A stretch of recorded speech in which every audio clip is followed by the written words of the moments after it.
Hello friends, मैं संतोष आपके अपने संतोष वर्मा व्लॉग में स्वागत करती हूँ। आशा करती हूँ आप सभी स्वस्थ होंगे, मस्त होंगे और खुश होंगे। बड़ी बहनों को राधे राधे, बच्चों को ढेर सारा प्यार और बड़ों को चरण स्पर्श। और यहाँ हो रहा है सुबह का वक्त, तो आप सभी को very very very good morning. आप सभी को सुप्रभात। तो यहाँ पे मैं कपड़ों की तय कर रही हूँ। और सुबह के टाइम में जल्दी ही उठी थी, जैसे मैं डेली उठती हूँ 5 बजे। तो मैं उसी टाइम पे उठी थी, 5 साढ़े 5 बजे करीबन मैं उठ जाती हूँ। जैसा कि मैं आप लोगों को बताती हूँ कि फिर बच्चों का मुझे लंच वगैरह बनाना पड़ता है, सब्जी वगैरह बनानी पड़ती है। तो इसीलिए मैं जल्दी उठती हूँ। लेकिन आज मेरे साथ बच्चों ने एक मजाक किया था। मुझे एक दिन पहले बताया ही नहीं कि उनकी छुट्टी पड़ गई है स्कूल की। और अब बाबा अंबेडकर जी की जयंती थी, इस वजह से इन लोगों ने मुझे बताया ही नहीं, और छुट्टियां इसी वजह से पड़ी थी स्कूल में। लेकिन इन्होंने बताया नहीं बच्चों ने, और मुझे भी बिल्कुल दिमाग में रहा ही नहीं इस बात का कि जयंती भी आ रही है 14 तारीख की। और मैं अपने वही रोजीना वाले काम में लगी रहती थी। तो मैं सुबह सुबह जैसे ही उठी, उठने के बाद में मैंने चाय वगैरह बनाई। बनाने के बाद में मैं कपड़े उतार के लेकर आई, आके मैंने रखे ही थे। तो इतने में ही यशु उठ गया और कहने लगा, मम्मी आज क्या कर रही हो? मैंने कहा, बेटा अब खाने की तैयारी कर रही हूँ, तुम लोगों के लिए मुझे टिफ़िन पैक करना है। तो कहने लगा, आज तो छुट्टी है। तो मैं बोलने लगी, तुमने ये बात मुझे रात को क्यों नहीं बताई थी? अगर बता देते तो मैं इतनी सुबह सुबह क्यों उठती और 1 घंटा सो लेती, तो फ़ायदा हो जाता मेरा, मेरी भी नींद पूरी हो जाती। लेकिन अब क्या कर सकती हूँ, अब तो मैं उठ गई हूँ तो अपने काम से तो लगी जाऊँगी। तो मैंने चाय तो पी ही ली थी, अब सोचा लेटने से दोबारा कोई फ़ायदा नहीं है। और अगर मैं एक बार लेट गई तो फिर तो मुझे नींद आ जाएगी। आ तो जाएगी नींद, लेकिन फिर ये है कि जाने कब आँख खुलेगी।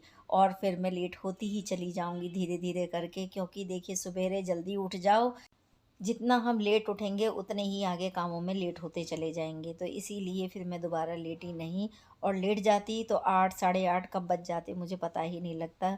हाँ, नींद तो पूरी हो जाती, लेकिन काम में भी तो बहुत पेंडिंग हो जाता। तो इसी वजह से अब मैं अपने आप को व्यस्त रखने के लिए ये कपड़े फोल्ड करके रख दे रही हूँ। और यहाँ पे मेरे कपड़े ऑलमोस्ट सारे ही हो गए हैं डन। और उसके बाद में मैंने सब्जी की तैयारी कर दी, क्योंकि सब्जी तो बना के रखनी ही है। बच्चों की छुट्टी है तो क्या हुआ, साहब तो जाएंगे ही अपने काम से। तो बस यहाँ पे मैंने सब्जी छोंक दी है। और रात को मैंने कटहल काट के रखा ही था शाम को। वो सब चीज़ तो मैंने आप लोगों के साथ में शेयर करी थी जब मैं कटहल काट रही थी। तो बस यही सब्जी को मैं छोंक दे रही हूँ, और सिंपल तरीके से ही, जैसे मैंने आप लोगों के साथ में बताया था कि मैं वैसे ही बनाऊँगी, तो वैसे ही बना रही हूँ। और इसमें ज़्यादा तेल डलता नहीं है, और तेल वैसे भी खाना ज़्यादा अच्छा नहीं होता सेहत के लिए। तो बस इसमें मैंने थोड़ा तेल डाला है और प्याज वगैरह डाल के इसे अच्छी तरह से फ्राई कर लिया है।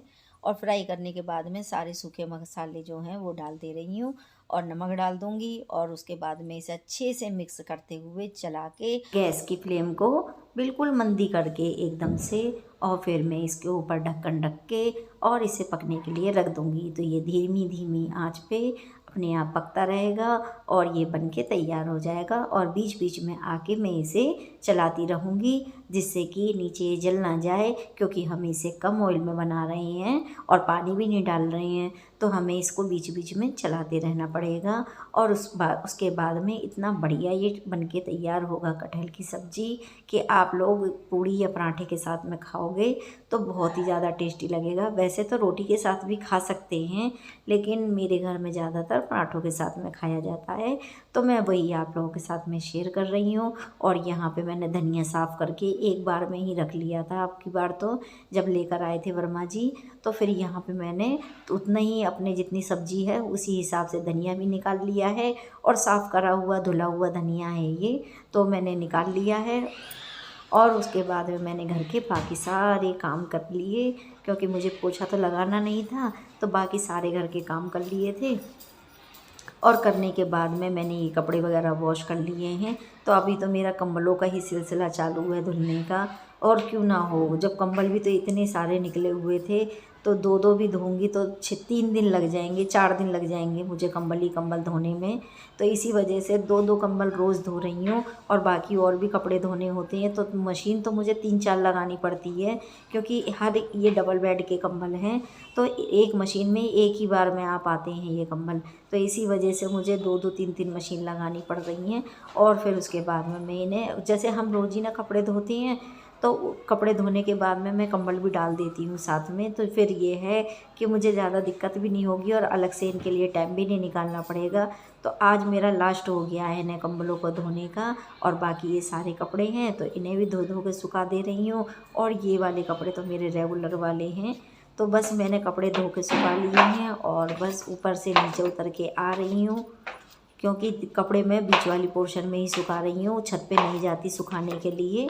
तो बीच वाले पोर्शन में इतनी गर्माई बनी रहती है कि हाँ कपड़े सूख जाते हैं अच्छे से, और फिर दिक्कत भी नहीं होती है। अगर पड़े भी रहें तो कोई दिक्कत की बात नहीं है। और लो जी, फिर हमने अपने घर के काम बाकी के सारे करने शुरू कर दिए हैं।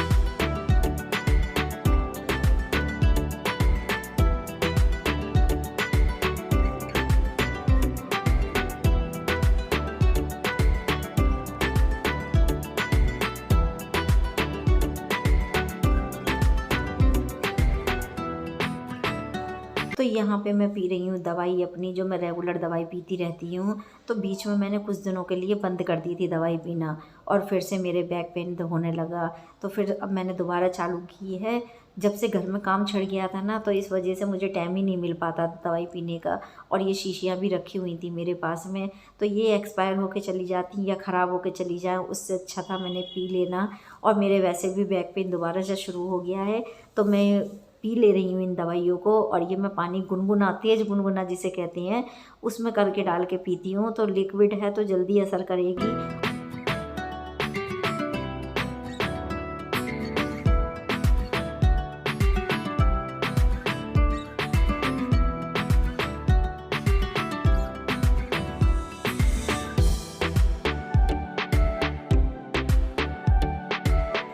और ये प्रेस वाली आंटी कपड़े दे के चली गई थी प्रेस करे हुए, तो इन सबको इनकी जगह पे रखूँगी। और पहले तो इनकी गिनती कर रही हूँ कि कितने कपड़े हैं ये, क्योंकि जब कपड़े देती हूँ तब भी मैं गिनती करके देती हूँ, और जब लेती हूँ तब भी मैं कपड़े गिन के लेती हूँ, ताकि कोई कपड़ों में गड़बड़ ना हो जाए। और किसी के भी एक के भी कपड़े खराब मिस हो जाएंगे तो देखो फिर मेरे पे ही डांट लगनी है, क्योंकि सब मांगेंगे अपने अपने कपड़े।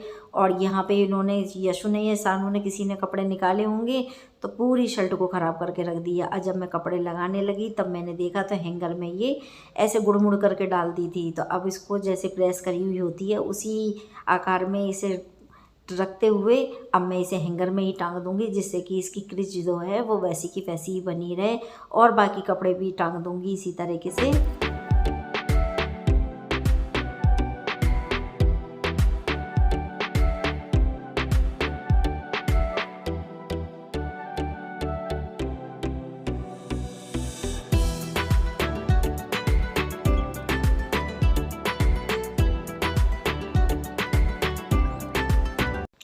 तो अभी तो मुझे कपड़े में से इनकी छटाई करनी पड़ेगी, क्योंकि शानू के, यश के और शानू के डैडी के, तीनों के एक से डिज़ाइन के कपड़े होने लगे हैं। और मैं बड़ी कंफ्यूज होती हूँ इन बातों में, क्योंकि जीन्स हैं, तीनों ही जीन्स पहनते हैं, तो मुझे पता ही नहीं चलता कौन सी की कौन सी जीन्स है। और मैं सबको मिक्स करके रख देती हूँ। और जब पहनने का नंबर आता है, जब घर में है मस्ती है कि मेरी कहाँ पर है जीन्स और मेरी कहाँ पर है, क्योंकि सबके मैंने अलमारियाँ अलग अलग कर दी हैं। तो शानू की जीन्स यश की अलमारी में पहुंच जाती है, और यश की जीन्स शानू के अलमारी में पहुंच जाती है, और इन दोनों के डैडी की जीन्स तो पता नहीं कहाँ कहाँ पहुंच जाती है।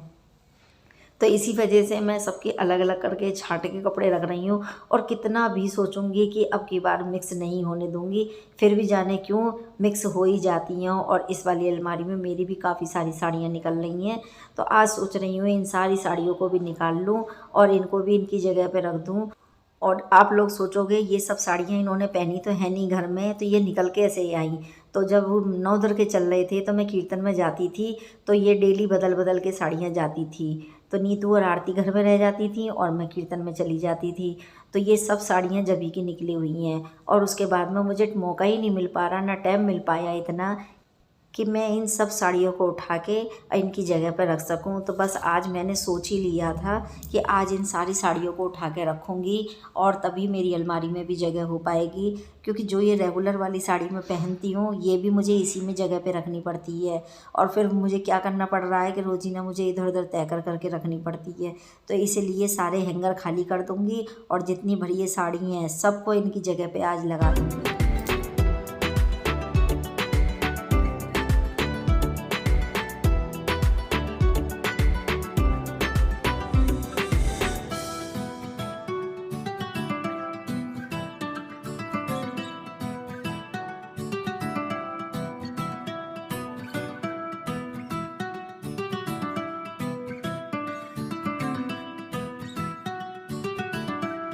और सुबह से आज इतना सारा काम कर रही हूँ, मेरी कमर में भी इतना तेज़ दर्द होने लगा है कि सुबह से लगे परेशान हो गई हूँ। और कहने को तो मैं जितने टाइम उठती हूँ रोज़ाना उतने ही टाइम पे आज भी उठी हूँ, लेकिन काम है ख़त्म होने का नाम ही नहीं ले रहा है।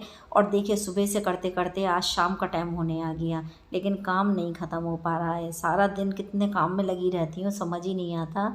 और शाम को हस्बैंड आके ये पूछते हैं ना कि तुमने सारा दिन किया क्या था, तो सच में इतना गुस्सा आता है ना कि थोड़ी देर बैठ के रो लूँ, लेकिन रोऊँ किसके सामने। कहते भी ये हैं कि रो जब जब कोई चुप कराने वाला हो। यहाँ तो कोई चुप कराने वाला नहीं है, तो रोने का फ़ायदा ही क्या है।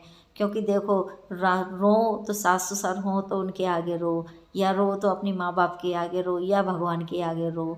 तीन ही जने हैं रोने के लिए जो हमें सहारा दे सकते हैं। तो माँ बाप है नहीं, सास ससुर भी नहीं है, अब भगवान के आगे भी कितनी बार रोओगे। भगवान भी कहेंगे यार क्यों रोज़ आ जाती है रोने के लिए।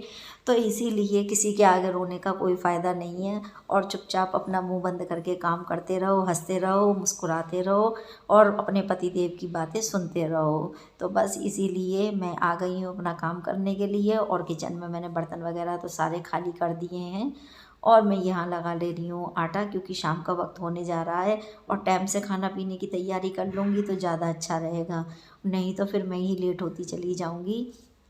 तो फ्रेंड्स, आप लोगों को मेरा व्लॉग वीडियो कैसा लगता है आप मुझे कमेंट करके बताइए। अच्छा लगे तो लाइक कीजिए। अगर आप मेरे चैनल पर नए हैं तो मेरे चैनल को ज़रूर सब्सक्राइब कर लीजिए, ताकि आप तक मेरी वीडियो डेली पहुंच सके, क्योंकि मेरा घर का डेली रूटीन में वीडियो मैं डालती हूं तो आप लोगों तक पहुंच सके, आप लोग देख सको और इन्जॉय कर सको। और देखिए, अगर आप मेरे चैनल पर नए हैं तो मेरे चैनल को ज़रूर सब्सक्राइब कीजिए और वीडियो को पूरा देखा कीजिए। और जैसा कि आप लोग जानते ही हैं कि वीडियो बनाने में बहुत मेहनत लगती है, तो प्लीज़ आप लोग पूरा वीडियो देखा कीजिए। और देखो शाम के हो रहे हैं 7:15, तो मैं यहाँ पे आ गई हूँ इसकी क्लीनिंग करने के लिए।